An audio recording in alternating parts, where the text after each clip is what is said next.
మంచి ప్రశ్న అడిగినావు. కొత్త ప్రభాకర్ రెడ్డి, నువ్వు నా గురించి మాట్లాడినావు కదా, నీ దగ్గర ఆస్తి పంచురా నాయన. నీ దగ్గర 1000 కోట్లు ఉంటే పంచు, నువ్వు మొగని అనిపించుకో చలో. లేకపోతే నేనైనా సరే లీగల్గా 1000 కోట్లు సంపాదించి నేను పంచి పెడతా, చూస్తా. అది కూడా నీదా మొగతనం, జగరేని మొగతనం చూపెడతా. నువ్వు మొగను అయితే, నీకు మొగతనం ఉంటే నీ దగ్గర ఆస్తి పంచు.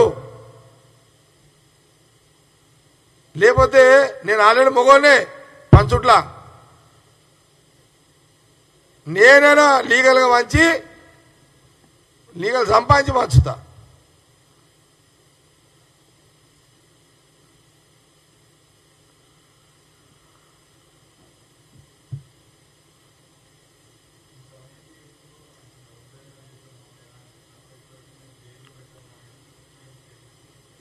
నేనేమంటున్నా, ఇదే పాయింట్ చెప్పిన.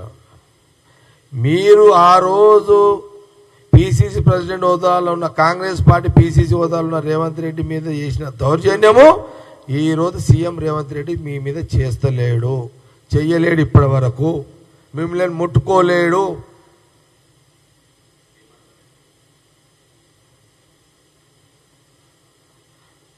నేను చేయమని ఆయన చేసి మూడులో కూడా లేడని అనుకుంటున్నాను నేనైతే.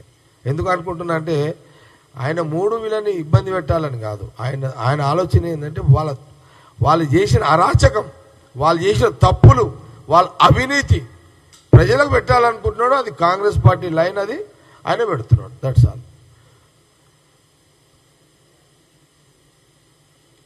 వాళ్ళు అది ముఖ్యమంత్రి గారి లైన్, అది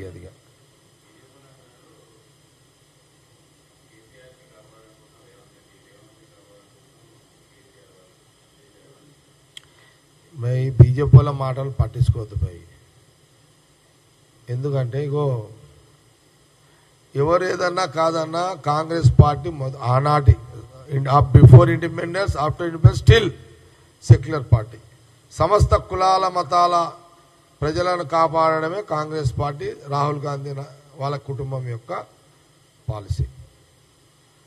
సరే, రాజకీయంగా మాకు కేసీఆర్కి టీఆర్ఎస్కి భిన్న ఆలోచనలు, భిన్న పరిపాలన తేడా అభిప్రాయాలు ఉన్నా, వాళ్ళది కూడా సెక్యులర్ పార్టీ. ఎవరిది? బీఆర్ఎస్. కానీ మీరెక్కడైనా మతము కదా, వాని ఓడవాలా వీని ఓడవాలా.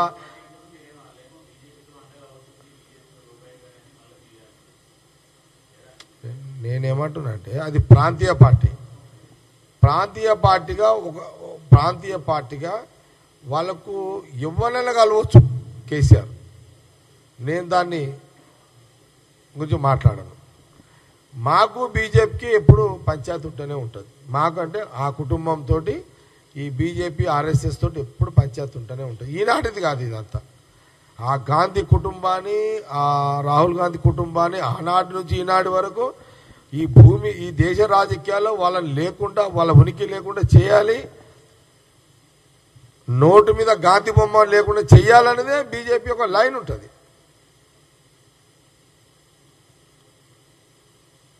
వీళ్ళు ఎవరు బండి సంజయ్ మాట్లాడినా, కిషన్ రెడ్డి మాట్లాడినా, ఆ మాటలకు నాకు తెలిసిన కాడికి మాటలకు వాల్యూ లేదు. ఆ మాటలకు వాల్యూ లేదు. ఇప్పుడు ముఖ్యమంత్రి రేవంత్ రెడ్డి ఆలోచన ఏంది? వాళ్ళ తప్పులు బయట పెట్టాలి, వాళ్ళని ఇబ్బంది పెట్టాలి, వాళ్ళని ఏదో బ్లాక్మెయిల్. మీరేం బ్లాక్మెయిల్ చిందగి కదా బీజేపీ వాళ్ళది. అయితే మీ లైఫ్ అంతా ఎవడిలో దొరుకుతాడా, ఎవరిని ఎట్లా వాడుకోవాలా, ఎట్లా వాడాలనేది మీ డిజైన్ కాదు రేవంత్ రెడ్డిది. ఇప్పుడు సీఎం ఆయన డిజైన్ ఏంది? ప్రజల సొమ్ము ఖరాబ్ చేసిర్రు, ప్రజలకు తెలవాలి అనేది సీఎం రేవంత్ రెడ్డి లైన్. ఇది వాళ్ళని ఏదో ఈ బాధలు పెట్టాలని కాదు, ప్రజలకు చెప్పాలని. మీద అట్లా కాదు, ఎట్లా వాడదామా, ఎట్లా కొడదామా అని మీ లైన్ అది.